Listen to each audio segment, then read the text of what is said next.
Bom dia! Bom dia. Hoje vamos falar de química, mais especificamente dos sais de ácidos carboxílicos e ésteres. Porém, vamos começar falando dos ácidos carboxílicos. O que são eles? São sempre quando apresentam um carbono fazendo dupla ligação com o oxigênio e uma simples ligação com o OH. Agora tomemos como base um exemplo para sabermos melhor sobre isso. Esse exemplo é o mais simples de todos esses átomos, que é o ácido metanoico ou ácido fórmico. Nesse caso, perceba que só tem um carbono, ou seja, met, por isso metanoico. E também o oico é o sufixo de todos os ácidos carboxílicos. Nós vamos parar por aqui porque esse não é o objetivo para a nossa aula. Isso é apenas uma introdução para a nomenclatura dos sais de ácidos carboxílicos. Agora começaremos a falar sobre os sais de ácidos carboxílicos. Esses ácidos também apresentam um carbono fazendo dupla ligação com o oxigênio e agora, porém, uma simples ligação com o oxigênio e outro elemento, que pode ser uma base, como por exemplo potássio e sódio, e isto originará sal e água. Tomemos como base um exemplo, que é o do ácido etanoico ou ácido acético, que esse é o inicial, porque ele fará a junção com hidróxido de sódio, formando etanoato de sódio ou acetato de sódio. Perceba que o nome etanoato de sódio vem, primeiramente, da presença de dois carbonos, ou seja, nós temos o radical et.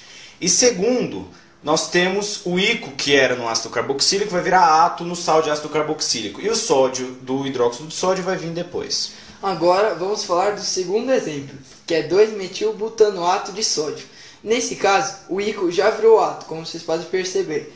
E aí, nós temos o nome 2-metilbutanoato e vamos explicá-lo. Primeiramente, no segundo carbono, a partir do carbono que tem a dupla ligação com o O, nós temos um radical metil. Segundo, nós temos 4 carbonos na fórmula, ou seja, but, prefixo but. E como o Matheus disse, o ico vira ato. E o ácido butanoico tem a reação com o hidróxido de sódio, então existe o 2-metilbutanoato. Certo, e a partir daqui podemos concluir que todos os sais de ácidos carboxílicos têm o final ato. Agora explicaremos a nomenclatura dos ésteres. Os ésteres também têm a sua nomenclatura, na qual tem uma cadeia que continua em todos, que é também chamado como grupo funcional. Essa cadeia é formada por um carbono fazendo dupla ligação com oxigênio e uma simples ligação com outro oxigênio. Basicamente, os ésteres surgem quando se substitui o hidrogênio no OH dos ácidos carboxílicos por um radical qualquer. Tomemos como base um exemplo que já foi visto, que é o ácido metanoico ou ácido fórmico, que, modificando novamente a denominação eco para ato e agora com a junção de um radical, formará um éster. E agora vamos fazer um exemplo para vocês entenderem melhor essa junção do ácido com o radical.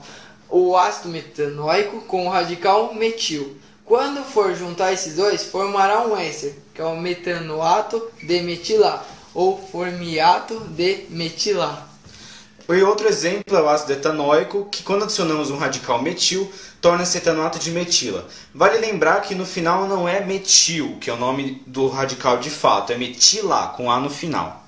Ou seja, esse trabalho agora acabou da hora.